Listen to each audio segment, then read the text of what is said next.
Hi and welcome back. You're with Terry from Bonsai Tree, and today I'm going to be working on some indigenous material. This Galpinii transvaalica is a very underutilized species in South Africa.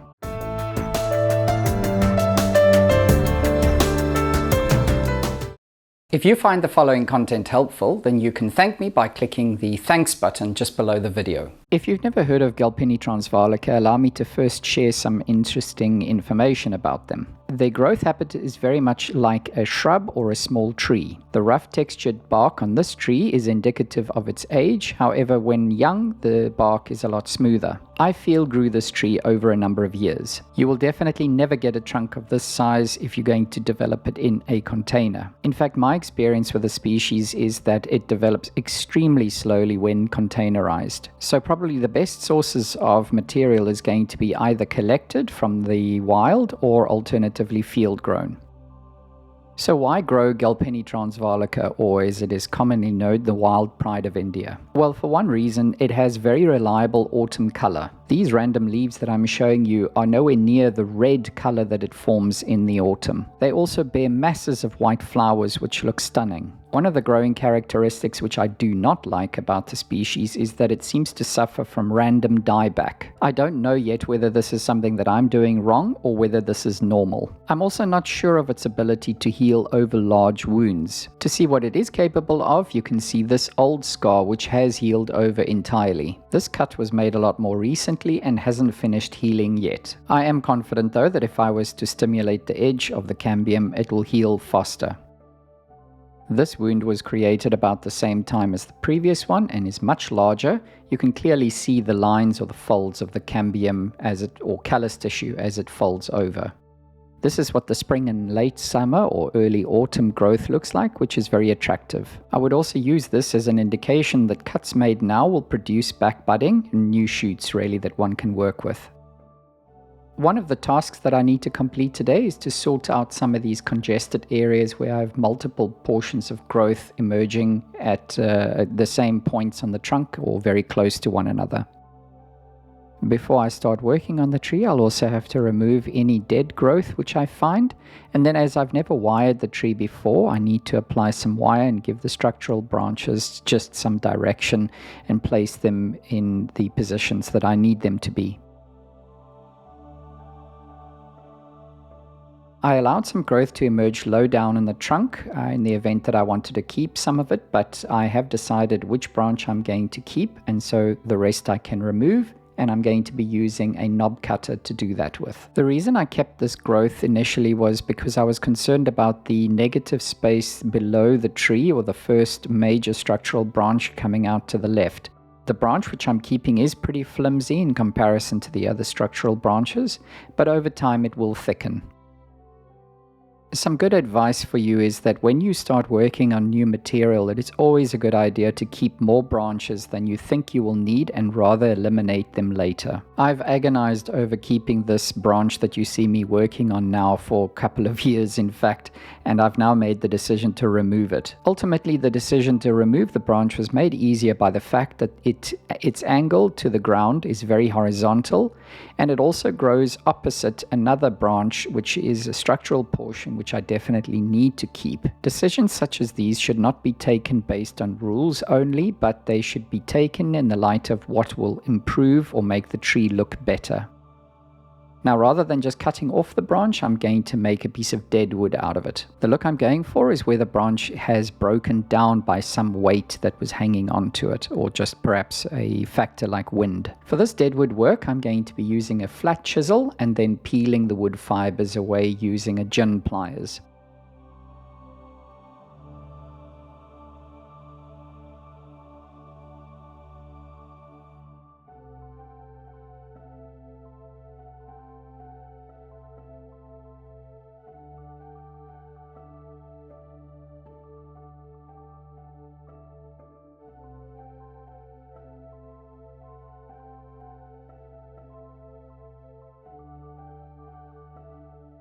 I decided to use a gin scraping tool just to remove the remainder of the bark on the dead portion of this branch as well as on the live, so that I can see how far the sap has died back to.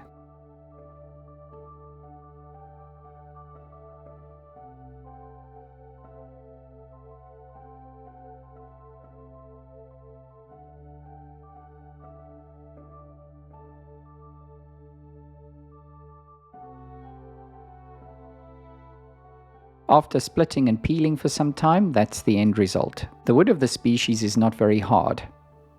After a couple of years of allowing it to rot, I'm going to be using the spotting gun to remove more of the fibers. This provides an extremely natural looking finish. It's also the same method that I used in the treatment of the deadwood on this collected myrtle.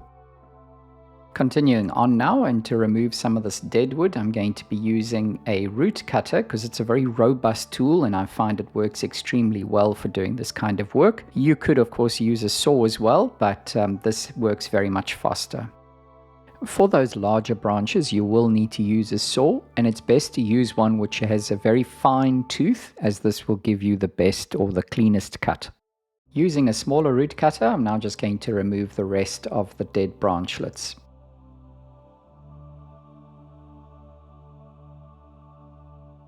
Whilst doing that, I'm also making some pruning decisions, namely the branches that are too long to fit the profile that I have in mind for the tree will be shortened. Additionally, growth which is emerging too close to the crotches of branches will also be removed to facilitate wiring.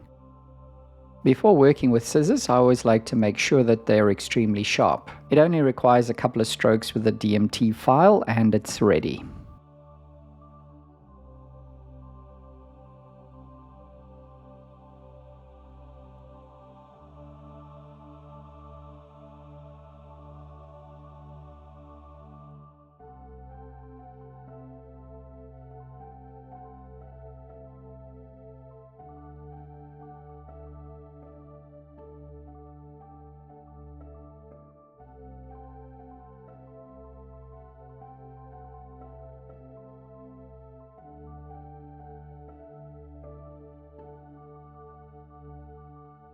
And now I'm going to go ahead and apply some aluminium wire. The branches of this species are extremely brittle. There should be no gaps between the wire and the portion of branch that you're wiring. Where there are gaps, that's where the branch is not supported, and if it's going to snap, that's the exact spot that it's going to snap at. At branch forks, if you want the branch to be raised, the wire should be first attached to the branch from the bottom, and alternatively, or in contrast, if you want a branch to be lowered, then the wire should wrap around the top of that branch initially. I'd like to change the orientation of this lower branch, but it's too thick to actually bend with wire, so I'm going to try a wedge cut.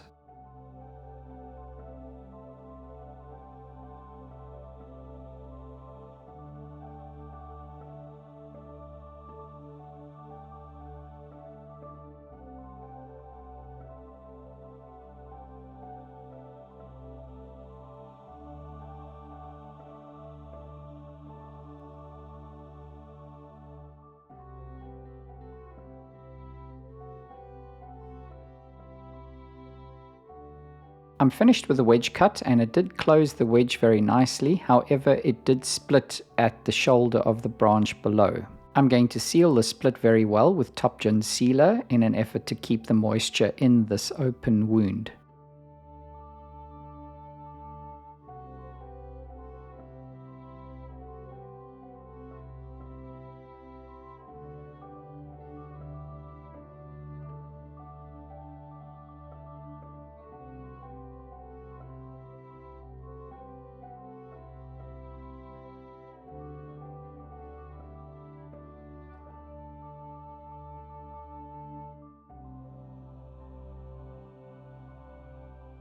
For the style that I have in mind for this tree, the branch angles should be in a generally upward fashion. This will create a very natural appearance to the tree, as the branch inclinations will be upwards towards the sun.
If you found that content helpful and you'd like to thank me for it, please do so now by clicking the thanks button just below the video. Once the deadwood work and styling is completed, all that is left is just to clean up the surface.